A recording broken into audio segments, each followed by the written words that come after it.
एकदा एका छोट्या गावात एक गरीब शेतकरी राहत होता. त्याचं नाव दत्ताजी होतं. दत्ताजी खूप मेहनती होते, पण त्यांच्या कष्टाच्या जोरावरही त्यांची शेती चांगली चालत नव्हती.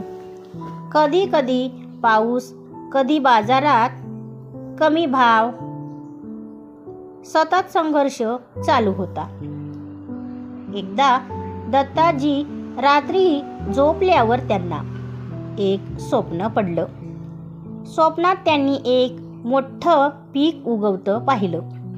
सोनेरी गव्हाची साठवण, विजयी पिकांचं ओझर, पाण्याने भरलेले तलाव आणि त्यांच्या शेतात मंद वाऱ्यात झुळझुळणारे फडफडणारे झाड. त्या स्वप्नाने त्यांना एक नवीन आशा दिली. सकाळी उठल्यावर दत्ताजीने ठरवलं की आता काहीतरी गडबड करून पाहावी लागेल.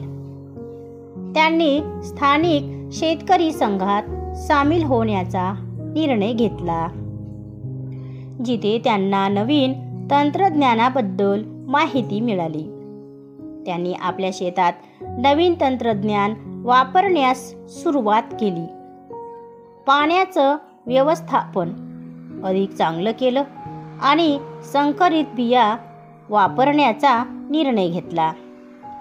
काळ तपासून गेला आणि दत्ताजीचे शेत आता फलदायी झाले. त्यांचं स्वप्न सत्यात उतरलं. त्यांनी इतर शेतकऱ्यांना देखील मदत केली आणि त्यांचं गाव एका समृद्ध गावात रूपांतरित झालं. या अनुभवाने दत्ताजी शिकला की स्वप्ने फक्त झोपेतच येत नाहीत. कधी कधी मेहनत, शिक्षण आणि दृढ निश्चयाने ते पूर्ण होऊ शकतात. आणि त्याच कारणामुळे दत्ताजीचे गाव आता स्वप्नांचे गाव म्हणून ओळखले जाऊ लागले.